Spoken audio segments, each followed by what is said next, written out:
Perubahan adalah dambaan setiap orang, karena perubahan merupakan fitrah manusia. Atau sudah menjadi kodratnya, jika semua manusia selalu menginginkan hal-hal yang baik, terlebih dalam soal nasib hidupnya.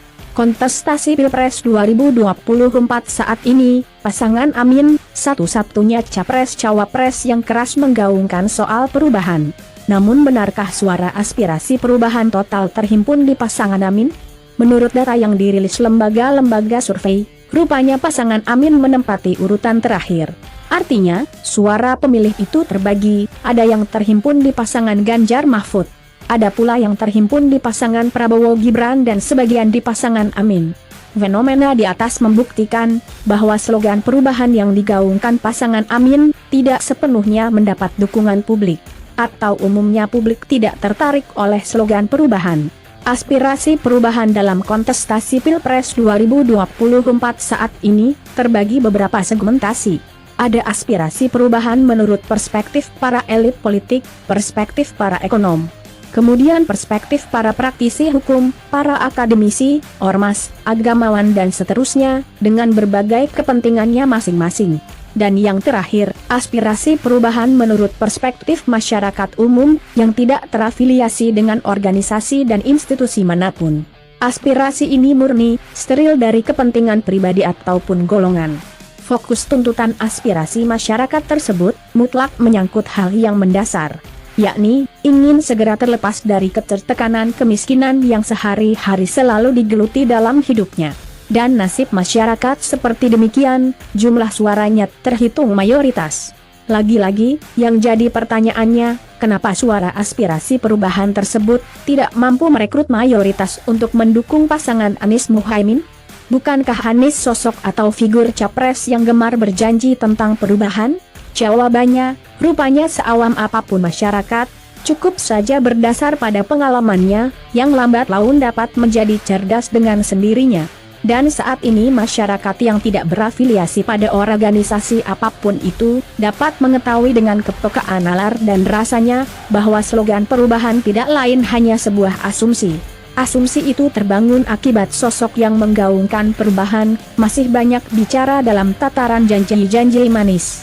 Bahkan saat dicerna oleh pikiran masyarakat, terasa samar, alhasil masih dianggap sangat meragukan. Cara-cara Anies dalam meyakinkan publik, dengan membanggakan track record dirinya, ketika menjabat Gubernur DKI Jakarta. Padahal semua masyarakat paham, bahwa masalah track record itu, nyatanya acap kali tidak berbanding lurus, dengan keberhasilan seseorang.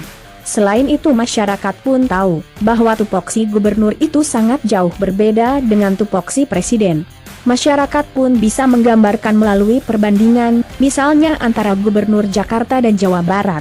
Anies ibarat seorang gubernur yang kaya raya, memiliki APBD 82 triliun, dan hanya diberi tugas mengurusi warga yang berjumlah 10 juta jiwa. Sementara Ridwan Kamil, Gubernur Jabar dengan APBD 37 triliun, namun diberi tugas mengurusi warganya yang hampir berjumlah 49 juta jiwa. Dengan perbandingan di atas, sehebat apapun kecerdasan Ridwan Kamil, tetap akan banyak merasakan kesulitan dalam mengurus warganya yang berjumlah 4 kali lipat dibanding Anies. Sementara APBD-nya hanya kurang dari setengah provinsi Jakarta. Logika kita dapat mengukur, jika APBN Indonesia 3.400 triliun, dengan jumlah penduduk yang harus diurus 278 juta jiwa. Artinya sehebat apapun track record seorang gubernur, itu bukan suatu jaminan dapat menyelesaikan tupoksi presiden. Karena faktor keuanganlah yang sesungguhnya menjadi penyebab janji-janji manis terkait kesejahteraan, yang diucapkan oleh semua calon sejak dulu sulit dilaksanakan setelah dirinya terpilih dan resmi menjabat sebagai presiden.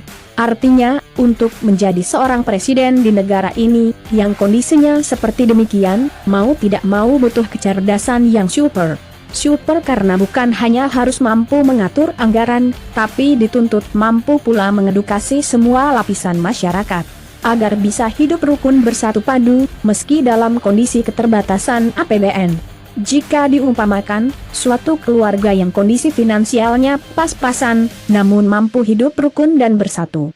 Keluarga yang dikepalai seorang ayah yang arif dan bijak, serta selalu mengedukasi semua anak-anaknya dengan edukasi yang logis realistis. Sehingga semua anggota keluarganya mampu menerima sepenuhnya, jika harus hidup dalam kesederhanaan.